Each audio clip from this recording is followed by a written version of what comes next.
Major bombshells coming out of yesterday's hearing, like Loretta Lynch telling James Comey to call Hillary Clinton's email scandal a matter instead of an investigation, and that Comey orchestrated the leak of his own memos to the press through a friend. The media, however, focused elsewhere.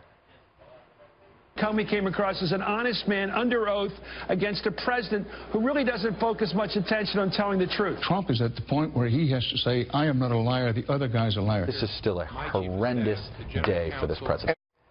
Here with more on the media reaction, staff writer for The Federalist, Bree Payton.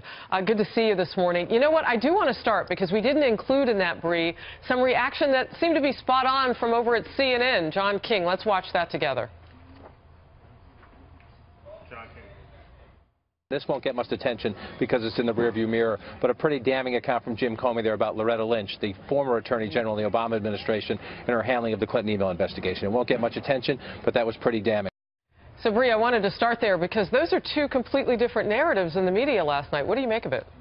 Yeah, well, I think it's very clear that Comey has a history of manipulating the media in order to cover his own tail. He admitted under oath yesterday that he leaked the memo to his friend, who then leaked it to the New York Times, and then the New York Times ran with the story without actually seeing the memo in order to get a special prosecutor, right? And I think it's also very startling that the Senate Intelligence Committee itself has not actually seen the memos either. That was revealed during a line of questioning. So, you know, as a reporter watching Comey talk about this, my inclination is to say, man, I'm never going to trust what this guy has to say.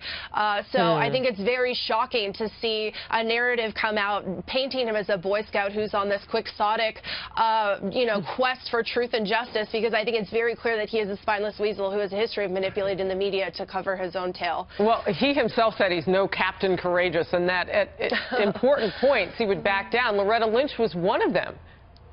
Yeah, I mean, he called himself cowardly at least 4 or 5 times by my count, and I think it's very clear that Comey, he admitted that Donald Trump never asked him to stop or alter the investigation in any way. He had a funny feeling, in his stomach regarding some conversations with Donald Trump, and he chose not to talk about or address those issues until after he was fired. And then now we get this very dramatic narrative that's reminiscent of the stunt that he pulled off with Chuck Schumer and Preet Bharara in 2007 when they brought down, sitting Alberto Gonzales, who is also a Republican at the time. Yeah, it's interesting. You talk about the feelings, and we've heard it on the Hill this week in hearings. The feelings aren't the point here. We're looking for some evidence. Bree Payton, thank you for being with us this hour. Thank you.